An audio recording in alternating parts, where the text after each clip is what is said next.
Assalamualaikum warahmatullahi wabarakatuh. Perkenalkan, nama saya Mela Anggi Febrianti, NIM E 2019-2226 dari kelas Ekonomi Syariah 5. Di sini saya akan menanggapi video dari Bapak dosen, yaitu Bapak Dr. Abdul Wadud Nafis, LCMEI, selaku dosen mata kuliah Ekonomi Makro Islam, di mana dalam video tersebut beliau telah menjelaskan perekonomian terbuka atau ekonomi 4 sektor dalam perspektif ekonomi Islam. Sebelumnya saya sudah menjelaskan tentang ekonomi tertutup tanpa kebijakan pemerintah atau ekonomi 2 sektor, dan ekonomi tertutup dengan kebijakan pemerintah atau 3 sektor. Kali ini saya akan menjelaskan ekonomi terbuka atau ekonomi 4 sektor. Apa sih perekonomian terbuka atau ekonomi 4 sektor itu? Perekonomian terbuka merupakan perekonomian suatu negara yang terlibat luas dalam perdagangan antar negara. Hampir seluruh negara menganut perekonomian terbuka atau 4 sektor ini. Pada sektor perekonomian terbuka terdapat 4 sektor pelaku ekonomi, yaitu sektor rumah tangga, sektor perusahaan, sektor pemerintah, dan sektor luar negeri. Disebut dengan kegiatan ekonomi 4 sektor karena kegiatan ini tidak hanya melibatkan pelaku-pelaku ekonomi di dalam negeri saja, melainkan juga melibatkan masyarakat ekonomi di luar negeri juga. Selanjutnya yaitu faktor penentu ekspor dan faktor penentu impor.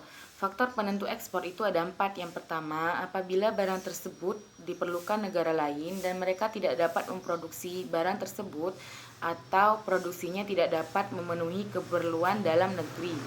Yang kedua yaitu mutu barang. Yang ketiga yaitu cita rasa masyarakat luar negeri terhadap barang yang diekspor. Dan yang keempat yaitu kemajuan teknologi dan ekonomi negara.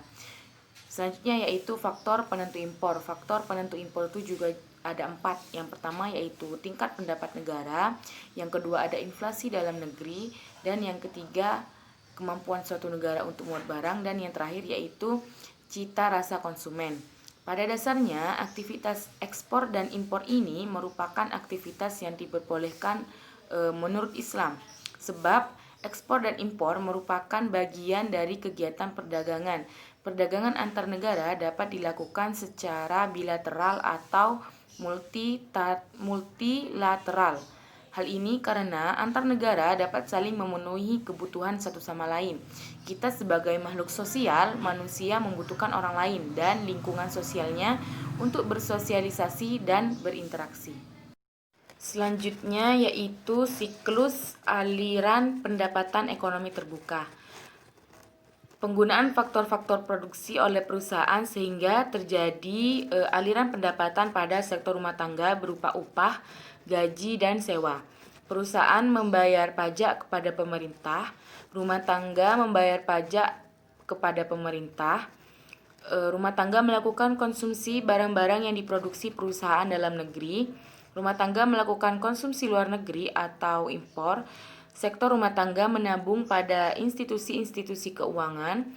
Investor menanamkan modalnya untuk menambah kemampuan perusahaan untuk memproduksi atau investasi.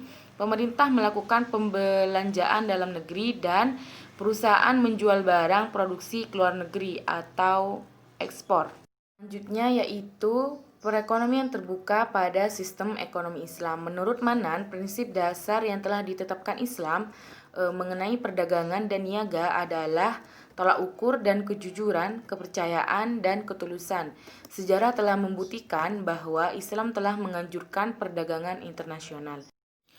Mungkin itu saja yang dapat saya sampaikan. Kurang lebihnya mohon maaf.